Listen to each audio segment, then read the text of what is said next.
Le club de la presse Europe 1, alors Abemous, censure ou pas censure, blanche, noire ou grise, la fumée sortira demain après-midi de la cheminée du Conseil constitutionnel. C'est une image, bien sûr, je précise, jurisprudence Maître Gims. La décision des 9 sages, comme on les appelle, aura valeur de coup près. Oui, en effet, les décisions du Conseil constitutionnel ne sont susceptibles d'aucun appel.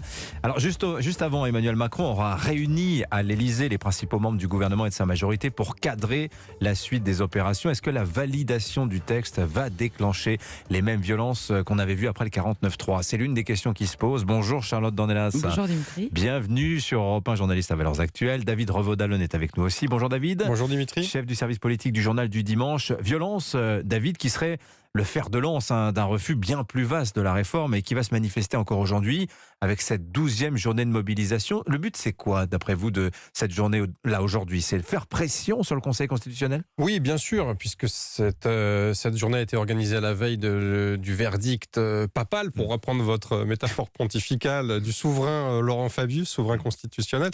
Donc oui, évidemment, journée de pression syndicale, même si on le sait, au fil des semaines, cette mobilisation, elle s'étiole, elle s'effrite un petit peu. On a pour diverses raisons. En plus, en ce moment, on est en vacances scolaires dans une partie de la France.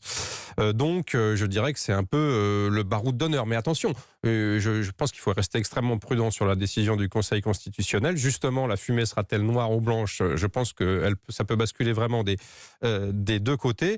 Et effectivement, si l'hypothèse, c'est celle d'une validation, comme vous l'évoquiez, là, le jeu est un petit peu, le jeu constitutionnel, parlementaire, social est un petit peu plié, donc ne reste plus que bien les violences les plus extrémistes des opposants qui vont faire parler le feu, les pavés, enfin les destructions et la casse dans les rues. Donc, mais encore une fois, attention, parce que je pense que les deux options sont encore possibles, même si la décision est extrêmement complexe sur le plan juridique et peut porter sur toute une série de points différents. On va parler du Conseil constitutionnel, mais d'abord, cette impression générale, Charlotte Dornelas, quand même, d'un affaiblissement général. On a vu quand même tout le monde dénier la légitimité de l'autre, que ce soit l'Emmanuel Macron à l'égard de la foule, les manifestants dire qu'il est un président mal élu, sans mandat pour réformer les retraites. Maintenant, des doutes sur l'impartialité supposée du Conseil constitutionnel. Ça devient compliqué, hein. Tout est bloqué. C'est ce que j'allais dire, c'est que pèse finalement le même soupçon sur le Conseil constitutionnel que les accusations qui ont varié ici et là. Et d'ailleurs, on le voit, Laurent Berger, qui est un peu un homme du monde d'avant, c'est pas du tout péjoratif dans ma bouche, mais lui a dit on se pliera à la décision du Conseil constitutionnel. En tout cas, nous, pendant 6 mois, on ne fera pas de grève, et il est bien le seul à prendre autant au sérieux, on va dire, dans les acteurs en présence depuis le début de cette réforme des retraites, à prendre autant au sérieux les institutions. Et je donne un point, on va dire, à tous ceux qui le remettent en cause, parce que initialement, la première critique, le premier soupçon qui pèse sur le Conseil constitutionnel vient de la majorité, de la Macronie elle-même, qui disait « attention, il faut se méfier de Laurent Fabius ». Donc il y a un moment où si vous politisez vous-même, si vous reconnaissez une éventuelle politisation de décisions juridiques, vous étonnez pas que vos adversaires fassent la même chose. C'est exactement comme l'histoire du 49.3, où pendant une semaine, toute la Macronie nous a dit « non, on aimerait vraiment bien ne pas l'utiliser ». Puis au moment de l'utiliser, on nous dit « attendez, c'est un outil comme les autres ». Il faut savoir, en fait, si pendant une semaine, tu nous as expliqué que tu voulais pas l'utiliser, c'est peut-être qu'il y a une raison, et tes adversaires sont assez fondés à relever cette raison après. Donc chacun donne des arguments à l'autre en permanence pour, en effet, ne pas assumer en réalité un désaccord politique. Mais y a-t-il c'est pas un désaccord de droit, c'est pas un désaccord de méthode, c'est un désaccord politique de fond. Les gens ne sont pas d'accord. Y a-t-il une institution incontestée dans notre 5e République aujourd'hui? Je vous cite Noëlle Lenoir, ancienne première femme, membre du Conseil constitutionnel, 92-2001. Elle s'exprime ce matin dans les colonnes de l'Opinion. Elle dit: attention, le Conseil constitutionnel n'est pas une chambre législative de rattrapage. Autrement dit, on n'a pas voté vraiment le texte à l'Assemblée.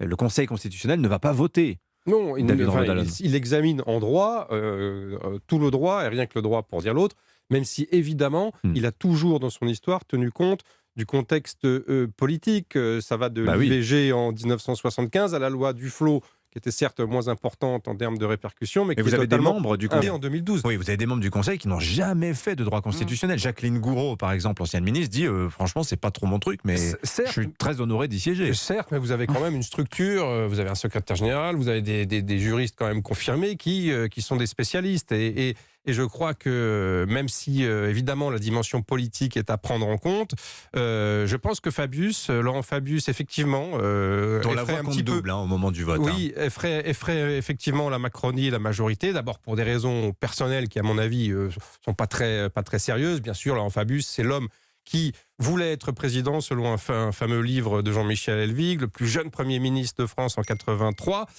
qui pourrait empêtrer le plus jeune président élu de France. Ces deux-là ne s'aiment pas, Emmanuel Macron, je Laurent crois qu'il n'y a Fabius. pas une grande tendresse entre les deux, mais je ne pense pas non plus que le président du Conseil constitutionnel fera passer sa carrière ou ses ambitions déçues.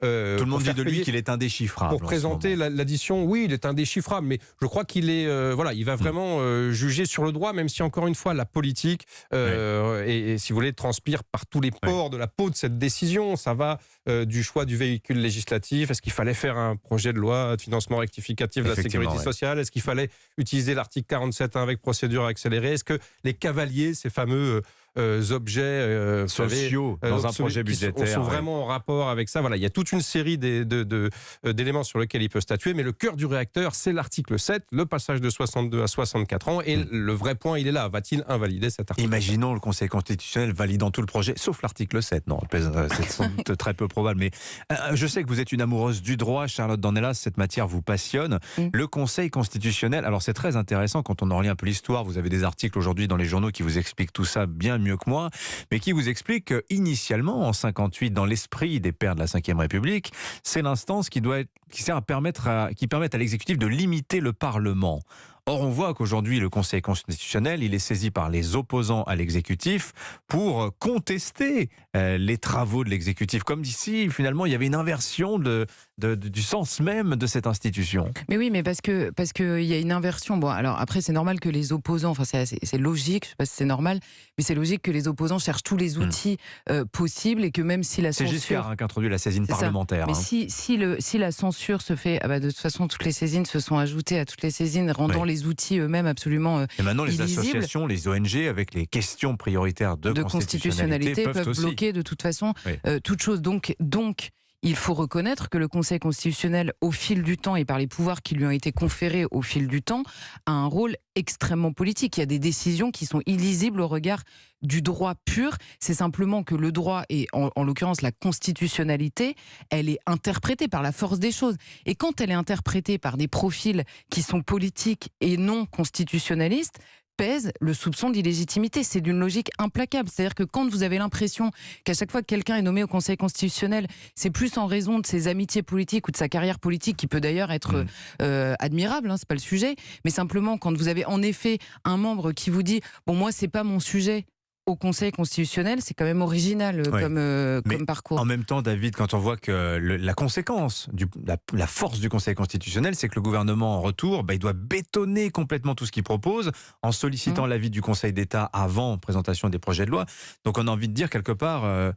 c'est pas évident de dire qu'il y a une politisation du Conseil constitutionnel. Non, comme je le disais, je pense que sur 9 membres, 7 l'ont été par des parrains, entre guillemets, politiques qui sont favorables à la réforme. C'est-à-dire par Emmanuel Macron, le président, par l'ancien président de l'Assemblée nationale, Richard Ferrand, et par l'actuel président du Sénat, Gérard Larcher. Donc 7 sur 9, normalement, si on raisonne en termes politiques, on se dit que la réforme va être validée comme une lettre à la poste, si j'ose dire. Mais en réalité, c'est beaucoup plus compliqué que ça, parce que les obédiences, les nominations, je pense, valent quand même peu de choses par rapport à une réflexion où le droit et la politique se mêlent. Parce que oui, le Conseil constitutionnel dit le droit, rien que le droit, mais là, en l'occurrence, il a le droit, si j'exagère un petit peu, de vie et de mort sur d'abord ce texte et sur la suite du quinquennat Macron. Imaginez une invalidation ou le fait que le Conseil constitutionnel, comme on le disait, retoque l'article 7, la réforme non seulement est plantée, mais c'est aussi toute la suite des opérations et du quinquennat qui est mort et enterré. Donc évidemment, mélange de droit et de politique assez subtil, et encore une fois, à 24 heures de la décision, moi je serais bien incapable de donner le moindre pronostic. Le prono qui est la plus forte cote, c'est censure partielle, donc validation du texte, mais validation du référendum d'initiative partagée,